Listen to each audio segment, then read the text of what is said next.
नमस्कार दोस्तों, क्या आपको पता है कि इंडिया की एक एयरलाइन गो एयर 2013 के बाद से फ्लाइट के अंदर सिर्फ फीमेल फ्लाइट अटेंडेंट्स को ही यूज करती हैं। आप में से जितने लोगों ने भी गो एयर फ्लाइट में सफर किया होगा वो ये जरूर जानते होंगे। हालांकि आपने कुछ मेल मेंबर्स को भी देखा होगा कई सालों के बाद भी, वो भी इसलिए क्योंकि तब तक गो एयर कंपनी ने उन्हें निकाला नहीं था। लेकिन क्या आप ये जानते हैं कि गो एयर कंपनी ने ऐसा फैसला क्यों लिया और क्यों गो एयर कंपनी के फ्लाइट्स में सिर्फ फीमेल अटेंडेंट्स ही होते हैं? तो चलिए आज समझते हैं इसी बात को और साथ में कुछ और मजेदार फैक्ट्स को।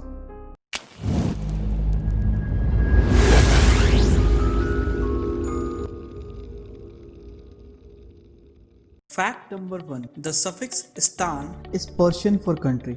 दोस्तों, आपने कभी गौर किया है कुछ देशों के नाम बाकी देशों से काफी अलग होते हैं, जिनमें हर एक शब्द का अपना ही मतलब होता है। कुछ ऐसे ही देश हमारी इस दुनिया में भी हैं, जिनके नाम के पीछे छोटी सी मिस्ट्री है। जैसे हर वो देश जिसके अंत में स्थान लगा होता है, क्या आपको पता है उसका मतलब क्या है? तो आइए समझते हैं इस बात को। स्थान शब्द एक पर्शियन वर्ड है जिसका मतलब होता है देश या फिर जगह। दुनिया में ऐसे कई देश हैं, इनफैक्ट ऐसे 7 देश हैं जिनके अंत में स्थान लगा है, जैसे Kazakhstan, Tajikistan, Uzbekistan, Kyrgyzstan, Turkmenistan, Afghanistan और पाकिस्तान। पर्शियन में सिर्फ देशों में ही नहीं बल्कि जगहों के नाम में भी इस शब्द का इस्तेमाल किया जाता है, जैसे रेगिस्तान जिसका मतलब होता है रेगिस्तान, गुलिस्ता यानी गार्डन या बगीचा, गुरेस्ता यानी सेमेट्री यानी शमशान या कब्रिस्तान, और हिंदुस्तान यानी लैंड ऑफ इंडस रिवर मतलब इंडस नदी के किनारे की जगह। वैसे रिसर्चर्स ये मानते हैं कि इस शब्द की एक्चुअल ओरिजिन यानी असली इसकी उत्पत्ति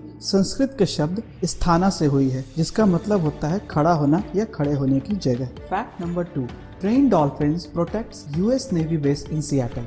सियाटल से 20 माइल्स दूर अमेरिका का एक नेवल बेस है जिसका नाम है किटसैप। ये दुनिया का सबसे बड़ा न्यूक्लियर आर्सेनल प्लेस है, मतलब पूरी दुनिया में जो भी एक जगह जहां सबसे ज्यादा न्यूक्लियर वेपन्स रखे गए हैं। ये जगह सिर्फ अपने न्यूक्लियर आर्सेनल की वजह से ही नहीं बल्कि इसलिए भी मशहूर है क्योंकि इस बेस का एक हिस्सा ट्रेन डॉल्फिन्स के द्वारा प्रोटेक्ट किया जाता है। क्रिस हेली जो कि यूएस नेवी के स्पोक्स पर्सन थे, उन्होंने एक इंटरव्यू में बताया कि यूएस नेवी 2010 से ही किटसैप बेस को डिफेंड करने के लिए ट्रेन डॉल्फिन्स का इस्तेमाल करती आ रही है और 2010 के पहले वो सी लायंस का इस्तेमाल करते थे। क्रिस हेली ने ये भी बताया कि US programme the navy marine mammal programme at the space and naval warfare system command या स्पावार, जो कि सैन डिएगो कैलिफोर्निया में बेस्ड है, वहाँ 85 डॉल्फिन्स और 14 सी लायंस को ट्रेन किया जाता है यूएस नेवी में सर्विस के लिए। असल में होता यह है कि जब कोई ट्रेन डॉल्फिन किसी स्विमर को उस एरिया में डिटेक्ट करती है तो वो वापस अपने ट्रेनर के पास जाती है, जो उस डॉल्फिन को ट्रांसपॉन्डर देता है ताकि वो उस स्विमर के पास उसे ड्रॉप कर सके और उसे ये बता सके कि वो यूएस नेवी के एरिया में ट्रेसपास कर रहा है। एक और तरीका जो क्लेटन स्वैनसन जो कि एक यूएस नेवी हैंडलर थे, उन्होंने बताया कि डॉल्फिन्स को एक बाइट प्लेट भी दिया जाता है और वो डॉल्फिन्स जाके उस इंट्रूडर या स्विमर को झटका मारती है पैरों में और ये बाइट प्लेट उसके पैरों में बंध जाती है और ये तब तक बाहर नहीं आती जब तक स्विमर पानी के ऊपर नहीं आ जाता। Fact number 3, India's Go Air airlines only hires female flight attendants. पिछले एक दशक में दुनिया भर में इकोनॉमी की हालत काफी खराब हुई है और दुनिया भर में गवर्नमेंट्स और कंपनीज इससे निकलने की कोशिश में लगे हुए हैं। कुछ ऐसी ही कोशिश इंडिया के गो एयर एयरलाइंस ने 2013 में शुरू की, जब उन्होंने ये फैसला किया कि वो सिर्फ फीमेल क्रू मेंबर्स को ही फ्लाइट में शामिल करेंगे।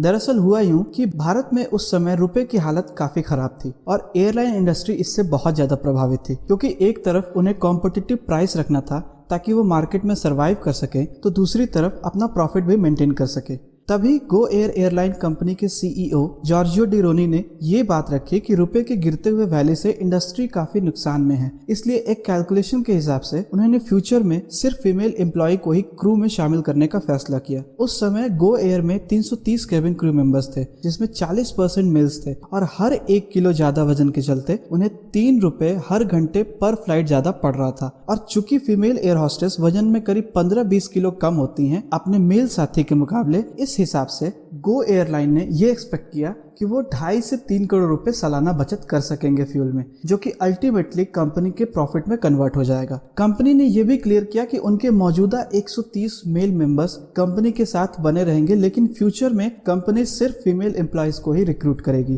Fact number 4, sleep cleans toxics off your brain.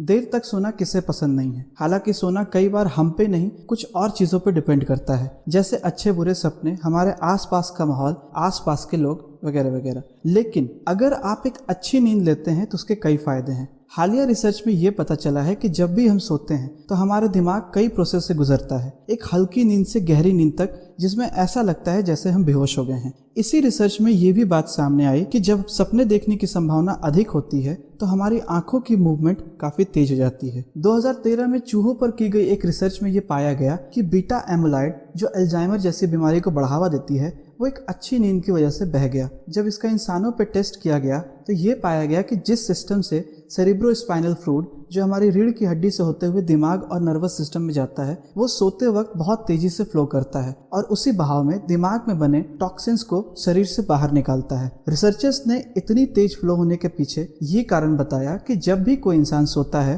तो जो ब्रेन सेल्स होते हैं वो सिकुड़ जाते हैं, जिससे फ्लूइड सीधे दिमाग में पहुंचता है, और जब भी कोई इंसान जागा रहता है तो जो फ्लो होता है उसे पहुंचने में परेशानी होती है। जब हम जाग रहे होते हैं तो न्यूरॉन्स एक साथ बंद नहीं होते, जिसकी वजह से दिमाग में ब्लड लेवल्स उतने कम नहीं होते जितना सेरिब्रोस्पाइनल फ्लूइड को फ्लो करने के लिए चाहिए होता है। इसलिए सोने का मतलब रिलैक्स करना नहीं होता है, बल्कि एक्चुअली में सोना होता है। Fact number 5, Egyptian pharaoh killed his servants to keep flies away from him. Ancient Egypt में 2278 से 2284 बीसी के बीच में एक फेरो इजिप्ट पे शासन करते थे, जिनका नाम था किंग पेपी II, जो कि फेरो पेपी I और क्वीन आंखेसेन पेपी II के बेटे थे।